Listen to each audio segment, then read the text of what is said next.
Sahabat Nadi yang terkasih, jumpa lagi dalam edukasi rohani. Tema kita dalam minggu ini adalah Sakramen Krisma. Sahabat Nadi, mungkin seringkali kita mendengar guyonan Katolik yang laris di kalangan remaja tentang sakramen ini. Guyonan ini biasanya berbunyi seperti ini: sebentar lagi kita akan ditampar oleh uskup. Guyonan seperti ini biasanya dilontarkan satu sama lain ketika mereka hendak menerima sakramen Krisma. Namun benarkah hanya tamparan uskup yang penting dalam sakramen Krisma? Nampaknya kita harus mengenal lebih jauh tentang sakramen Krisma. Sakramen Krisma merupakan sakramen inisiasi selain daripada baptis dan ekarismi. Krisma berasal dari bahasa Yunani, krisma, pengurapan, yang kata kerjanya kriein, mengurapi. Sakramen ini biasanya juga disebut sebagai sakramen penguatan. Di dalam sakramen ini, kurnia Roh Kudus dilimpahkan ke atas kita. Setiap orang yang memilih untuk menjalani hidup sebagai anak Allah dan memohon Roh Allah turun dengan tanda penumpangan tangan dan diurapi minyak krisma atau penguatan, akan menerima kekuatan penuh untuk menjadi saksi Allah dalam kata dan perbuatan. Ia sekarang bertanggung jawab penuh dan menjadi anggota penuh Gereja Katolik. Orang yang menerima sakramen ini adalah orang yang telah dibaptis dan telah dewasa. Dewasa dalam arti ini adalah orang yang memiliki kemantapan tanggung jawab iman kepada gereja.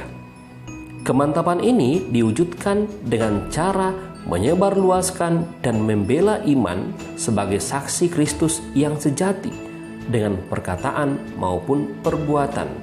Lumen Gentium artikel 11. Seseorang yang dianggap telah dewasa dalam iman akan selalu mampu memilih pilihan-pilihan yang baik sesuai dengan imannya. Seseorang yang dewasa tidak ditentukan dari usia jasmani, tetapi dari usia jiwa atau usia kedewasaan dalam iman. Sakramen Krisma tidak muncul karena karangan atau rekaan gereja sendiri, melainkan memiliki akar dan hubungan yang kuat dalam praksis gereja perdana, bahkan kehidupan Yesus sendiri. Sebelum peristiwa Pantekosta, para rasul sebenarnya sudah menerima Roh Kudus, Yohanes 20 ayat 22. Tetapi mereka baru berkobar-kobar menjadi saksi Kristus setelah Pantekosta. Sama halnya dengan kehidupan Kristiani. Roh Kudus sudah diterima ketika kita dibaptis. Namun sakramen Krisma membuat orang beriman menerima kepenuhan Roh Kudus, sehingga membuat kita juga berkobar-kobar dalam karya dan pelayanan gereja. Oleh karena itu, jika sakramen baptis dikatakan sebagai pintu untuk masuk ke dalam keanggotaan gereja, sakramen Krisma membuat orang memiliki tanggung jawab untuk menyebarluaskan dan membela iman sebagai saksi Kristus yang sejati. Setiap orang yang telah menerima sakramen Krisma akan menerima buah-buah penguatan, yakni pencurahan Roh Kudus dalam kelimpahan seperti yang pernah dialami oleh para rasul di hari Pentakosta. Selain itu, kita juga akan menghasilkan pertumbuhan dan pendalaman rahmat baptisan, seperti menjadikan kita dengan lebih sungguh-sungguh menjadi anak Allah dan membuat kita berkata, Aba, ya Bapa.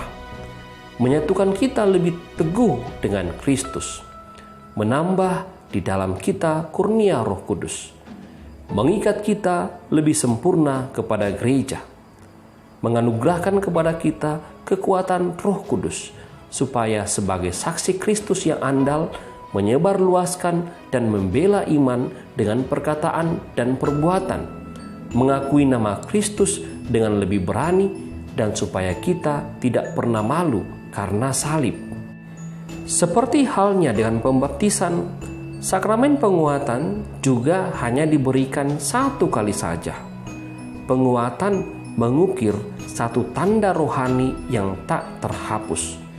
Inilah tanda bahwa Yesus telah mendandai seorang Kristen dengan materai rohnya dan menganugerahkan kepadanya kekuatan dari atas supaya ia menjadi saksi.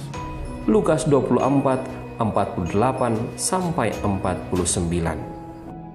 Demikianlah edukasi rohani tentang sakramen Krisma pada hari ini. Semoga bermanfaat. Tuhan Yesus memberkati. Amin.